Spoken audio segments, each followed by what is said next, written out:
వేదికను అలంకరించిన స్థానిక సంస్థల ప్రజాప్రతినిధులు, పార్టీ నాయకులు, ఇంత భారీ సంఖ్యలో ఈ సమావేశానికి తరలివచ్చినటువంటి అన్నదమ్ములకు, అక్క చెల్లెలకు అందరికీ నా నమస్కారం.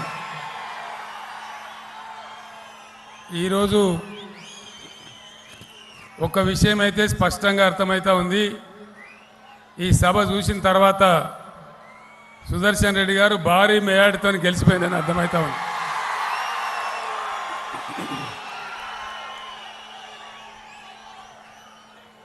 మన దేశానికి స్వాతంత్రం వచ్చి 75 ఏళ్ళు గడుస్తూ ఉంది.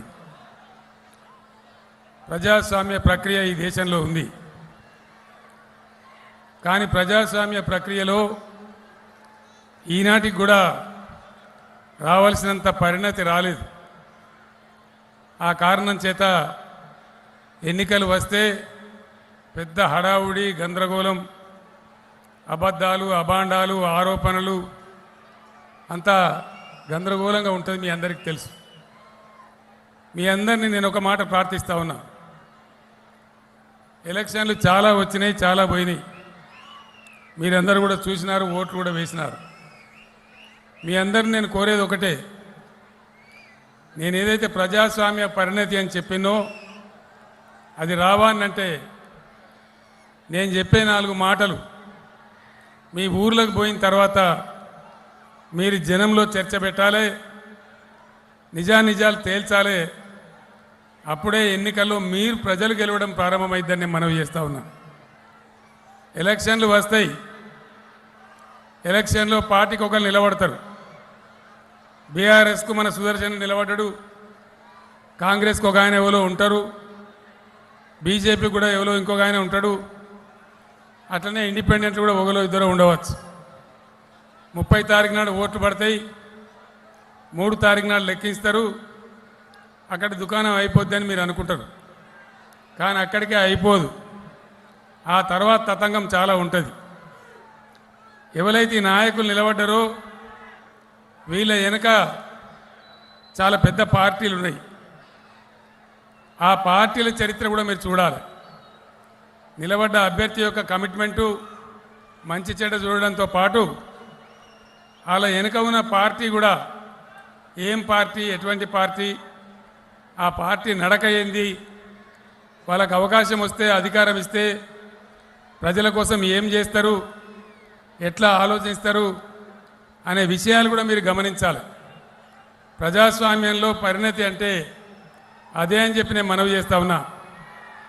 అందుకోసం దయచేసి మళ్ళా ఒకసారి మీతో నేను కోరుతా ఉన్నా, మీ ఊర్లకు పోయిన తర్వాత, టౌన్లో మీ బస్తీలకు పోయిన తర్వాత నేను చెప్పిన ఈ విషయాలు మీరు నలుగురిలో పెట్టి చర్చించి నిజానిజాలు తేల్చాలని చెప్పి నేను మిమ్మల్ని కోరుతా ఉన్నా. పార్టీల చరిత్ర, బీఆర్ఎస్ పుట్టిందే తెలంగాణ ప్రజల కోసం, తెలంగాణ రాష్ట్రాన్ని సాధించడం కోసం, తద్వారా వాళ్ళకు న్యాయం జరగడం కోసం. కాంగ్రెస్ పార్టీ చరిత్ర మీ ముందు ఉంది. ఒకసారి మీరందరూ దయచేసి ఆలోచన చేయాలి. అసలు ఉన్న తెలంగాణ ఊడగొట్టిన పార్టీ ఏది? ఈ కాంగ్రెస్ పార్టీయే కదా. మనల్ని కరువు గురి చేసిన పార్టీ ఏది? ఇదే కాంగ్రెస్ పార్టీ కదా. కృష్ణా, గోదావరి 2 నదులు ఈ రాష్ట్రాన్ని అంచుకొని పారుతూ ఉంటే గుక్కెడు నీళ్ళియక మంచినీళ్లకు, సాగునీళ్లకు మనల్ని సావగొట్టి చాలా ఇబ్బందులు పెట్టిన పార్టీ ఏది? తెలంగాణ వచ్చినాడు కరెంటు లేదు, మంచినీళ్ళు లేవు, సాగునీళ్ళు లేవు, రైతుల ఆత్మహత్యలు, చేనేత కార్మికుల ఆకలి చావులు, చాలా భయంకరమైన పరిస్థితి. సంసారం చక్కదిద్దినట్టుగా ఒకటి ఒకటి ఒకటి చేసుకుంటూ ఈ 10 సంవత్సరాలు మీకోసం పనిచేసింది బీఆర్ఎస్ ప్రభుత్వం. నేను మీ అందరికీ మనవి చేస్తూ ఉన్నా, గతంలో కరెంటు లేకుండే ఈరోజు కరెంట్ ఎట్లా ఉంది, ఎందుకు ఉన్నది, ఎవరి వల్ల ఉన్నది, దయచేసి మీరు ఆలోచన చేయాలి. ఓటు అనగానే ఆశామాసిగా వేయద్దు, అలవోకగా వేసేయద్దు. అంత ఈజీ కాదు అది. ఎందుకంటే మీ యొక్క 5 సంవత్సరాల భవిష్యత్తును అది నిర్ణయిస్తుంది.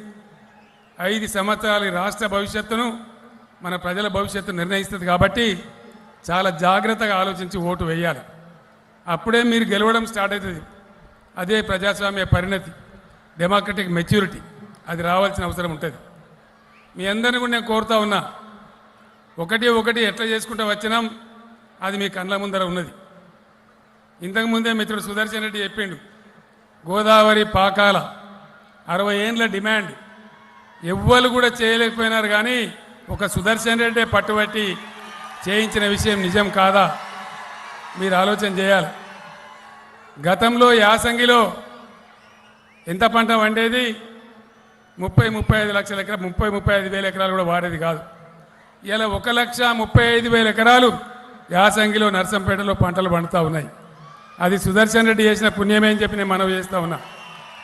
మీద ప్రభుత్వం ఉన్నా పట్టించుకునే ఎమ్మెల్యే ఉంటే అవుతుంది, లేకపోతే కాదు.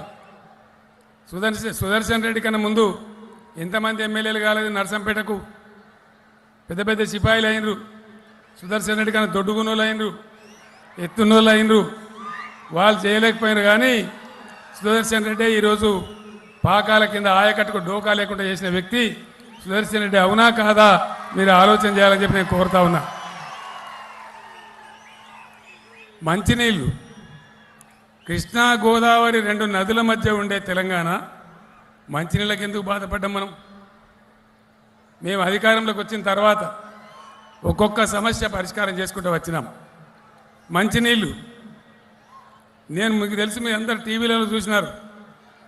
మిషన్ భగీరథ మొదలు పెడితే నేను క్లియర్గా చెప్పిన 5 సంవత్సరాలలో అది కంప్లీట్ చేసి మీకు నీళ్ళు అందియకపోతే వచ్చే ఎలక్షన్లో బీఆర్ఎస్ నిలబడదు, మిమ్మల్ని ఓట్లు అడగము అని చెప్పినాం. మరి కేసీఆర్ కన్నా ముందు, కేసీఆర్ కన్నా దొడ్డుగున్నోళ్ళు, కేసీఆర్ కన్నా పొడుగున్నోళ్ళు ఎంతమంది ముఖ్యమంత్రులు కాలే? 2 నదులుండగా ఎందుకు మంచినీళ్ళు ఇయ్యలే? మరి వాళ్ళు ఎట్లా వచ్చినాయి? భారతదేశంలో ప్రతి గిరిజన గూడానికి, ప్రతి లంబాడి తండాకు, ప్రతి ఇంట్లో నల్లాబెట్టి నీళ్ళు ఇచ్చే ఒకే ఒక్క రాష్ట్రం తెలంగాణ రాష్ట్రం. గంగా నది ఉంటుంది, గంగా నది ఉత్తరప్రదేశ్ అనే రాష్ట్రంలో.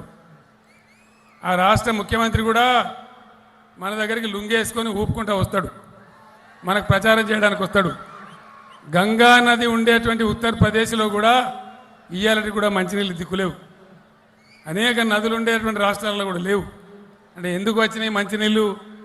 కమిట్మెంట్ ఉంటే, చెయ్యాలని ఉంటే, పట్టుదల ఉంటే, మా ఆడబిడ్డలు బిందెలు పట్టుకొని నీళ్లు మొయ్యొద్దంటే, వాళ్ళ భుజాలు కాయలు కాయొద్దంటే ఆ